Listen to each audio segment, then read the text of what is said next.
sou a Fabíola, sou docente de educação básica e acadêmica de doutorado no programa de pós-graduação em Geografia Física, sou orientada pelo professor Alfredo Pereira de Queiroz Filho. O título, o mapeamento bibliométrico aplicado ao Boletim Paulista de Geografia, então pensando os caminhos da produção acadêmica de 1949 a 2018.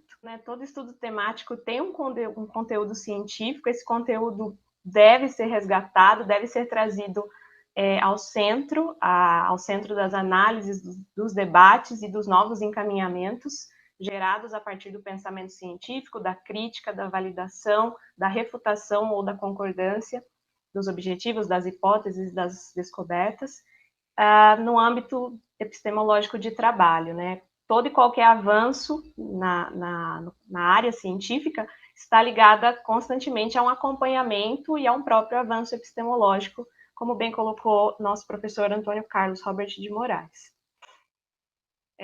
A comunicação científica, ela é um processo inerente do fazer científico, então é uma via aí que anda em paralelo, de mãos dadas nesse caminho, né? Tem uma relevância forte no meio acadêmico, e esse modo de divulgação se consolidou principalmente a partir da organização e estruturação dos periódicos científicos, com sessões diversas para difundir, de fato, esse conhecimento científico produzido no espaço acadêmico.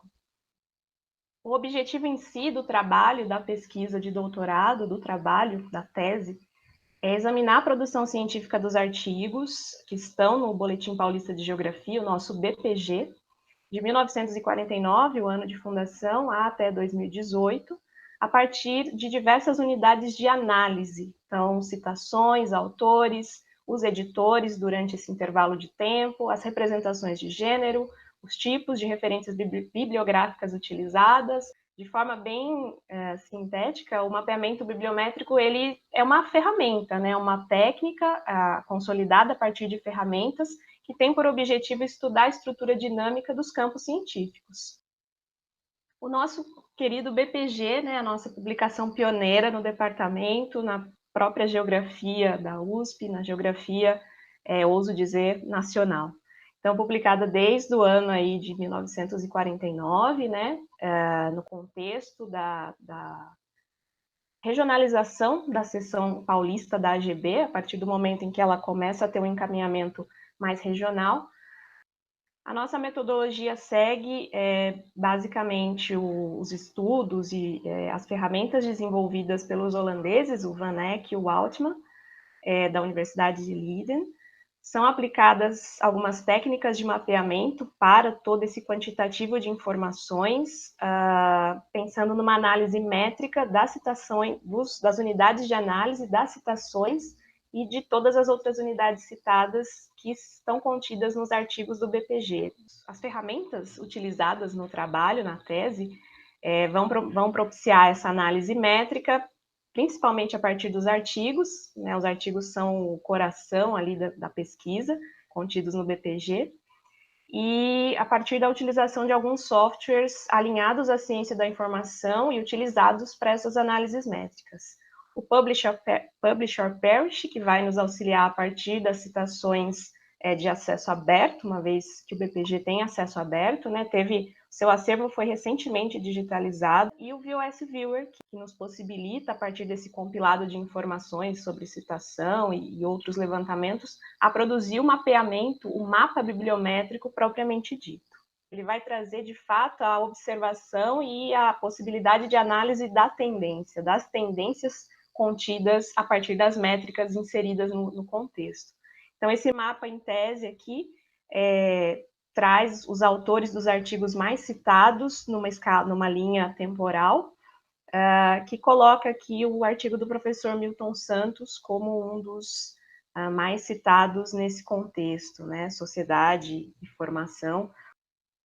Então, aqui a observação, né? As informações em tabela do autor, o artigo mais citado e as citações do Publish or Perish. Se vocês observarem, né, já aproveitando a dinâmica aqui para comemorar e pensar sobre a atuação das mulheres, desses 15 artigos mais citados, nós temos 3 mulheres presentes aqui, né? como autoras desses artigos mais citados. Então, a professora Anice Lecoq Miller, na década de 50, mais ou menos, a professora Sandra Lencioni, e a professora Maria Helena Cimielli. Para quem quiser saber mais detalhes dessa pesquisa, já temos alguns resultados aí bem encaminhados. Foi publicado esse artigo em 2019 na GeoUSP, outro periódico aqui, né, da universidade, do departamento.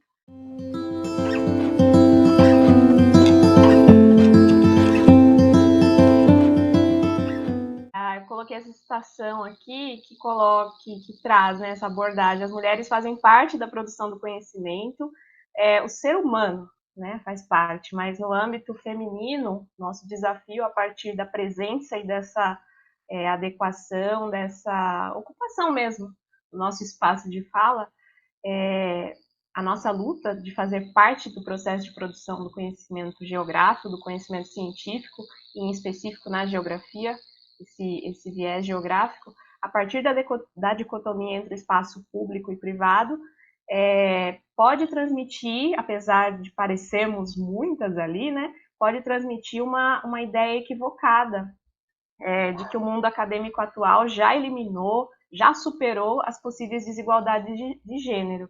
As estatísticas estão disponíveis, né, com acesso aberto na maior parte dos casos, para fatalmente vir na contramão desse pensamento equivocado que venha a colocar que essas desigualdades foram superadas. Na ciência geográfica, já percebemos na minha fala anterior, no meu raciocínio anterior sobre a pesquisa, de 15 publicações ali iniciais, em termos de maior citação, maior quantidade de citações, 3 eram mulheres. Apenas 3 de um rol de 15. No âmbito geral da ciência, né, e isso é algo que a citação vem validar nesse contexto científico e me fez recordar de fatos da minha história pessoal, da minha ascendência em termos de família e presença feminina. Na nossa situação de Mello e Rodrigues aqui, nós temos, no século XX, as mulheres conseguiram avançar no sistema educacional, venceram o analfabetismo, ingressaram na universidade.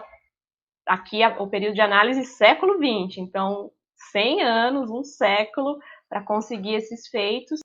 Tem a possibilidade, né, de certa forma, cunhar a chance, ter um passaporte ali, de certa forma, a partir desse ingresso universitário, desse acesso à academia de conhecimento científico. No momento em que eu coloquei essa citação, que eu busquei, enfim, das notas de leitura, enfim, dos fichamentos, eu observei e falei, caramba, fato, né, se eu buscar na minha história, né, as minhas avós, fato que até me emociona um pouco, algumas não tiveram a chance, minha avó paterna não teve a chance de vencer o analfabetismo. Minha avó materna também foi educada em casa e não conseguiu consolidar esse ingresso no sistema educacional. Minha mãe já conseguiu chegar a partir de um supletivo até o término, a conclusão do ensino médio. E aí depois a filha que alcança ali o doutorado, né, chega no âmbito de pós-graduação nesse contexto. Realmente, foi um avanço e tanto. Então, como isso se deu com os grupos, como isso se, dentro de uma geração de mulheres, como essa atuação, esse avanço, essa luta contra o analfabetismo, de certa forma, contra o pensamento obscurantista que se instalou e que ainda dá as caras no momento presente, no século XXI. Como isso deve, será e foi quebrado nessas linhas temporais de cada mulher presente aqui no nosso contexto acadêmico. Nesse contexto, então, pensando em trajetória, pensando em tudo que eu já observei e verifiquei aí na caminhada acadêmica, na própria caminhada de ensino, pensando no nosso sistema educacional, o que eu penso atualmente a respeito? No departamento, eu sempre encontrei apoio e inspiração nas figuras femininas que ali estavam, né? Mesmo tendo contato com professores excelentes, o meu próprio orientador, que é uma pessoa bastante pontual, objetiva nas suas tarefas e na própria orientação da tese, na própria orientação do trabalho, sempre também tive a grande oportunidade de poder me inspirar com as docentes às quais eu tive contato. E isso foi bastante positivo. Eu vejo que uma lembrança produzida e que não fica apenas na minha memória. O que eu levo também, o que eu penso que eu posso levar para a sociedade, sendo esse ponto de intersecção entre academia e sociedade, é fomentar esse debate de uma maneira amparada por conhecimento científico, sério, validado, para com as outras pessoas, independente da escala social, do grupo social ao qual ela pertença. Na educação básica, nós temos uma emergência desses temas. Hoje, o acesso dos discentes é muito efetivo, efervescente com as redes sociais, e eu observo que a minha atuação pode direcionar, pode auxiliá-los a filtrar informações que são coerentes, informações que não cabem ou que não agregam tanto, né, uma validação de fato. Então, eu vejo que eu consigo ser esse ponto de mediação. Recebo hoje, as adolescentes em si trazem muito esse questionamento do que é feminino, do que é o espaço de fala, do que é o feminismo em si, a presença da mulher na ciência. Eu me sinto não só privilegiada, eu acho que estar nesse momento atual, participando, sendo parte do programa de pós-graduação em Geografia Física é sim um feito que deve ser comemorado, que eu trago na minha trajetória como algo muito especial, como algo importantíssimo. E termino a minha fala com uma representação que me disseram, que trouxeram assim à tona e um diálogo, e eu achei bem coerente. Nos últimos dias, a gente tentou colocar umas flores no jardim aqui da minha casa. A cidade dos meus pais é conhecida como Cidade das Rosas. E, de fato, à frente da minha casa tem um canteiro, né? E aí tentamos adquirir alguns girassóis para colocar ali. Eu comecei a observar aquela anatomia das flores, né? Anatomia, disposição, e se nós observarmos uma vasta plantação, ou mesmo mais, né, uma dupla ou mais girassóis juntos, quando eles estão à busca, né, da incidência solar, da luz solar, e está um dia nublado, por exemplo, um vira-se para o outro. As rosas, da mesma forma, elas adquirem mais força quando existem mais mudas, quando existem mais pés de rosa juntos. A nossa função como mulheres, na geografia e na ciência, poderia, deveria, pode se apoiar no exemplo das flores.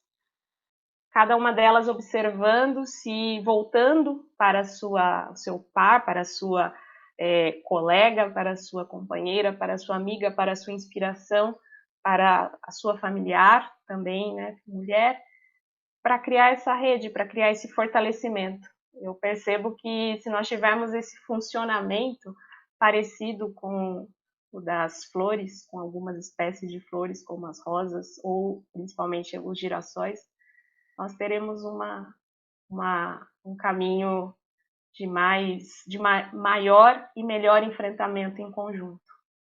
Um enfrentamento de uma rede de apoio, de fato, de mulheres nesse sistema, nesse sentido.